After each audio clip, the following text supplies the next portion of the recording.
Hello my dear friends, welcome back to our YouTube channel edu by M S Ali. जैसे कि आप सभी को पता है कि आज 2 जुलाई को आरआरबी जेईई सीबीटी 2 का फर्स्ट शिफ्ट यानी कि 22 अप्रैल को जो पहला शिफ्ट हुआ था 9 जोन का, उसका रिज़ल्ट आ गया है। ठीक है, तो आज हम लोग उसी पे चर्चा करने वाले हैं। और लास्ट में या फिर लास्ट से उससे पहले वाले स्लाइड में एक चौंकाने वाला डेटा मिला मेरे को। ठीक है, तो मुझे लगा कि नहीं, मुझे ये चीज़ यहाँ पे वीडियो में बतानी चाहिए। ठीक है, क्योंकि जो कैंडिडेट था आई थिंक वो डिज़र्विंग कैंडिडेट है, मगर उनका सिलेक्शन नहीं हुआ। ठीक है, तो हम लोग बारी बारी सारी चीज़ को देखेंगे, तो आप लोग अंत तक बने रहिए। ठीक है, आपको लगेगा कि यहाँ पे जो कंटेंट बनाने में बहुत टाइम लगता है। ठीक है, आपको लगेगा कि ये 5-10 मिनट का ही वीडियो है, लेकिन उस 5-10 मिनट के चक्कर में लगभग आपका 1.5-2 घंटा खा जाता है। ठीक, तो अगर आपको कंटेंट अच्छा लगता है या फिर एनालिसिस में किसी तरह का अगर इम्प्रूवमेंट की ज़रूरत है तो आप लोग कमेंट सेक्शन में ज़रूर बताइए। ठीक है, यहाँ से पहले देख लीजिए एक बार ये कि क्या क्या मैं पॉइंट आउट करने वाला हूँ इस पूरे लेक्चर में। फ़र्स्ट ऑफ़ ऑल, ये आपका गुवाहाटी जोन के लिए बेनिफिशियल है 100%। ठीक है, क्योंकि मैं भी गुवाहाटी जोन से हूँ। उसके बाद ये सिर्फ और सिर्फ इलेक्ट्रॉनिक्स ब्रांच के लिए है। उसके बाद अगर आपका सिलेक्शन नहीं होता है तो फिर आपको क्या करना चाहिए। ठीक है, अब मैं कोई मोटिवेटर तो हूँ नहीं, ठीक है, कि मैं आपको बहुत ख़तरनाक वाला मोटिवेशन दे दूँ कि ये कर दो वो कर दो। मैं बस यही बोल सकता हूँ कि मैं भी एक एस्पिरेंट हूँ, मैं भी एक कैंडिडेट ही हूँ जो गवर्नमेंट एग्ज़ाम की तैयारी कर रहा हूँ। ठीक है, तो नाकामयाबी ही कामयाबी की सीढ़ी होती है, बस इतना पता है। ठीक है, अगर नहीं होता है तो कोई बात नहीं, दूसरा पेपर के लिए हम लोग फिर से तैयार होंगे। ठीक, तो चलिए बिना किसी देरी के हुए शुरू करते हैं। और ये जो रिज़ल्ट आ रहा है, ये जो मैंने जितना भी एनालिसिस किया है, ये पूरा बेस्ड है आज के रिज़ल्ट के हिसाब से। ठीक है, जो 2 जुलाई 2025 को पब्लिश हुआ। ठीक, चलिए नेक्स्ट स्लाइड में देखिए। नेक्स्ट स्लाइड में देखिए, ये भाई साहब जिनका नाम है सोनू कुमार। ठीक है, इनका जोन था मालदा जोन। ठीक, इनके ऊपर मैंने थोड़ा बहुत रिसर्च किया रैंक मित्रा पे। ठीक है, मैं बताऊंगा क्या क्या मैंने रिसर्च किया इन पे। मैंने साइड में लिख भी दिया है यहाँ पे। ठीक है, मैंने साइड में लिख भी दिया कि क्या क्या मैंने इनके ऊपर रिसर्च किया। इनके शिफ्ट में 7 क्वेश्चन इग्नोर हुए थे। ठीक, ये भाई साहब 150 में से 132 अटेम्प्ट किए थे। ठीक है, एक मिनट मैं इसको इरेज कर देता हूँ। 132 इन्होंने अटेम्प्ट किया था। ठीक, अब इसमें से invalid questions, total valid questions 143 बचा, और इनका जो करेक्ट आंसर निकल के आया वो 106 क्वेश्चन का आया। ठीक है, और 26 इनका इनकरेक्ट हुआ क्वेश्चन।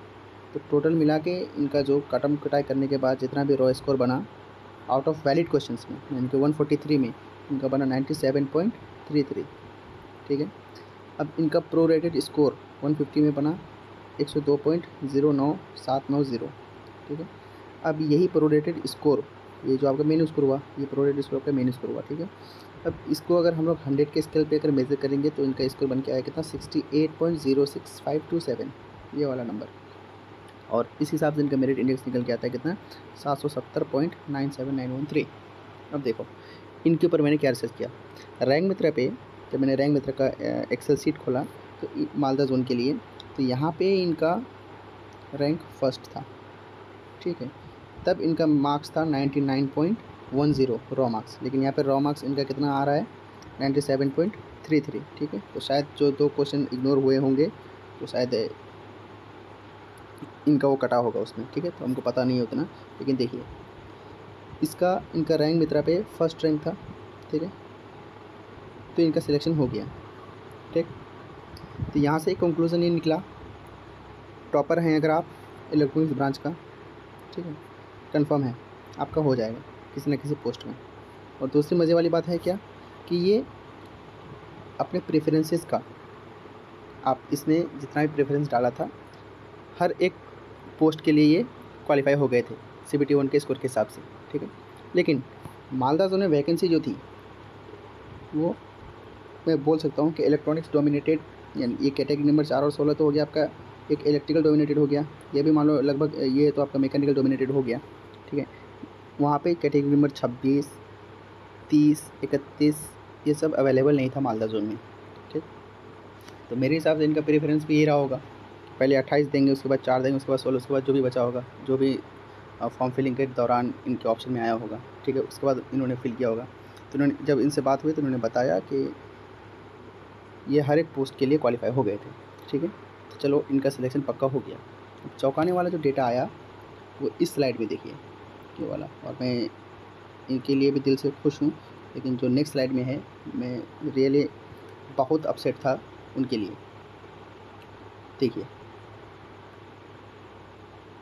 ये भाई साहब सिकंदराबाद जोन से अप्लाई किए थे, ठीक है। नाम है इसका पंदरपल्ली विवेक, ठीक है। इनका भी वही सेम शिफ्ट में हुआ था, तो सेम शिफ्ट में अगर हुआ है तो नंबर ऑफ़ क्वेश्चन जो इग्नोर होंगे वो भी सेम ही होंगे, ठीक है। बस मुझे यहाँ पे इनका एक कुछ लगा, अगर इनका अटेम्प्ट अगर 110 के आसपास अगर हो जाता, इसमें अगर इनका अगर 3-4 क्वेश्चन अगर राइट हो जाता, ठीक है, तो शायद से इनका भी सिलेक्शन आज हो जाता, ठीक है। लेकिन यहाँ से हम लोग क्या कंक्लूजन ड्रॉ कर सकते हैं वो मैं आपको नेक्स्ट स्लाइड में बताऊँगा, ठीक है। पहले बारी बारी सारी चीज़ को यहाँ पे समझिए। इसको मैं पहले इरेज कर देता हूँ। इन्होंने टोटल 99 अटेम्प्ट किए, ठीक, जिसमें से इनके 90 क्वेश्चंस सही हुए और 9 क्वेश्चंस इनके गलत हुए। तो काटम कुटाई करने के बाद इनका स्कोर बना रॉ स्कोर 87, ठीक है। अब इन्होंने बताया कि इन्होंने रैंक मित्रा पे अपना स्कोर चेक नहीं किया है, ना ही रैंक गुरुजी पे किया है, ठीक है। तो इनका डेटा हमको वहाँ से नहीं मिला, मैंने मिला नहीं किया मतलब मैंने चेक ही नहीं किया। फिर जब इनसे बात हुई तो उन्होंने बताया कि उन्होंने रैंक मित्रा पे चेक नहीं किया है, ठीक है। तो इनका रॉ स्कोर 87 बन के आया और pro rated score out of 150 बन के आया इनका कितना 91.25874, ठीक है। और इसके अकॉर्डिंगली इनका मेरिट इंडेक्स बना 662.58746। टेक्निकली मालदा सिकंदराबाद जोन में मालदा जोन के कंपैरिजन में ज़्यादा वैकेंसीज थी, ज़्यादा ऑप्शंस अवेलेबल थे, ठीक है, in terms of post category. लेकिन तब भी इनका सिलेक्शन नहीं हुआ और इनका कैटेगरी भी क्या है, ओबीसी है, ठीक है। यूआर होता तो चलो डाइजेस्ट कर पाते, लेकिन ओबीसी कैटेगरी में अगर आप अगर इतना मेरिट इंडेक्स ला रहे हैं तब भी आपका अगर सिलेक्शन नहीं हो रहा है तो ये कहीं ना कहीं चौंकाने वाली ही बात है, ठीक है। अब मुझे नहीं पता कि इनका सिकंदराबाद जोन में क्या रैंक रहा होगा, क्योंकि इन्होंने चेक ही नहीं किया, ठीक। जैसे कि मालदा जोन वाले का पता चल गया, जैसे इस भाई का पता चल गया कि ये रैंक 1 में थे मालदा जोन से रैंक मित्रा पे, ठीक है। तो चलो इनको मान सकते हैं कि हाँ चलो इनका ये रैंक 1 पे थे तो इनका हो गया, लेकिन ये इनका पता नहीं है कि कितने रैंक पे थे, ठीक है। और दूसरी जो इम्पोर्टेंट बात है वो ये देखिए, सिकंदराबाद वैकेंसी और गुवाहाटी जोन के वैकेंसी में लगभग हर चीज़ सिमिलर है, ठीक है। यहाँ पे भी वो सारे कैटेगरी ऑप्शंस अवेलेबल हैं जो गुवाहाटी जोन में अवेलेबल हैं, ठीक। वैकेंसीज़ भी लगभग बराबर ही दिख रही हैं, ठीक है। यूआर के लिए मैं एक जनरलाइज्ड फॉर्मेट में बात कर रहा हूँ, ठीक है, तो मैं यूआर को कंसिडर करके चल रहा हूँ। अब जब इनसे बात हुई तो इन्होंने बताया कि ये भी हर एक पोस्ट के लिए क्वालिफाई किए थे CBT 1 के स्कोर के हिसाब से, कैटेगरी नंबर 3 और 16 को छोड़ के, ठीक है। शायद ये टिपोग्राफिकल एरर हो सकता है क्योंकि कैटेगरी नंबर 16 शायद सिकंदराबाद में अवेलेबल नहीं था, ठीक है। तो शायद ये 17 होगा, चलो कोई बात नहीं। तो इन्होंने भी बताया कि ये सब पोस्ट के लिए क्वालिफाई किए थे, लेकिन कैटेगरी नंबर 3 और 16 या 17 में से कोई एक था, इस पर क्वालिफाई नहीं हुए थे। बाकी तो इनके पास ये ऑप्शन बचा था, ठीक है। कैटेगरी नंबर 26 बचा था, 28 बचा था, 30 बचा था, 31 बचा था, 32 बचा था, लेकिन ये हमको पता नहीं चला कि इनका प्रेफरेंस क्या था, ठीक है। लेकिन तब भी एक अगर हम लोग आइडियल कंडीशन को मान के चलें तो इनका हो जाना चाहिए था, ठीक है, क्योंकि 662 मेरिट इंडेक्स ये कम नहीं है, लेकिन तब भी इनका नहीं हुआ। तो यही एक चौंकाने वाली बात थी, ठीक है। अब यहाँ पे देखिए मैंने क्या कंक्लूजन ड्रॉ किया, पहले इस पर एक नज़र डाल लेते हैं, ठीक है। जैसे मेरा रॉ स्कोर आ रहा है कितना 91.74, ठीक है। तो जब मैंने चेक किया था तब मेरा रैंक मित्रा पे रैंक 10 था और रैंक गुरुजी पे 13 था, ठीक है। तो I am not the topper, ठीक है, लेकिन इतना था मेरा रैंक, जिसमें से मैं CBT 1 के मेरिट के हिसाब से इन पोस्ट के लिए क्वालिफाई हूँ। कैटेगरी नंबर 28 के लिए 30, 15, 31, 4 और 16, और इसी तरह से मेरा प्रेफरेंस भी है, ठीक है। मैंने 28 को पहला प्रेफरेंस दिया है, उसके बाद 30 को दिया है, उसके बाद 15, उसके बाद 31, 4 और 16, ठीक। कैटेगरी नंबर 26 मेरा शायद 8 या 9 नंबर पे था प्रेफरेंस में, और इसमें मैं क्वालिफाई भी नहीं हूँ, ठीक है। तो टोटल 11 मेरे पास ऑप्शंस थे जब मैं फॉर्म फिल किया था, तो 11 पोस्ट कैटेगरी था, जिसमें से मैं 6 के लिए क्वालिफाइड हूँ, ठीक। और 5 कैटेगरी के लिए मैं एलिजिबल नहीं हूँ।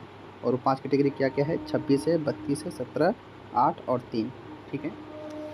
अब मेरे हिसाब से अगर रिज़ल्ट जब आएगा, मेरा प्रोरेटेड स्कोर अगर 97 प्लस बनता है आउट ऑफ 150 डेफिनेटली, ठीक है, आउट ऑफ 150 अगर 97 प्लस अगर बनता है, ठीक है, तब मुझे लगता है कि नहीं एक चांसेस बनेगा, अदरवाइज़ ये बहुत ही डिफ़िकल्ट हो जाएगा मेरे लिए भी। ठीक है।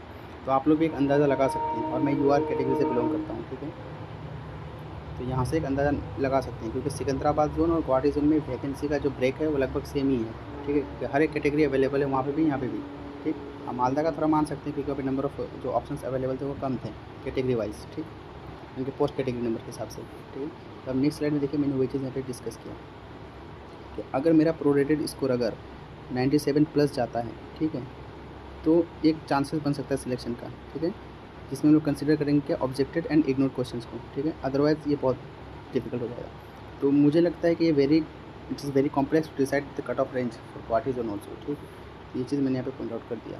यहाँ पे भी आप लोग एक नोट करके मैंने एक चीज़ लिखा है कि ये भी सिर्फ क्या है, प्रिडिक्शन ही है। ठीक है, लेकिन बहुत आई थिंक रियलाइज़ करना बहुत मुश्किल हो रहा है। जो सिकंदराबाद वाले कैंडिडेट का जब मैंने स्कोर कार्ड देखा, and he could not qualify for medical and DV, तो बहुत बुरा लगा।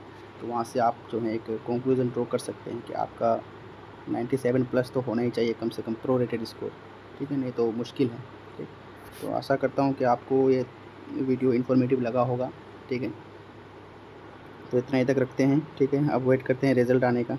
ठीक है, स्टे ब्लेस्ड, थैंक यू।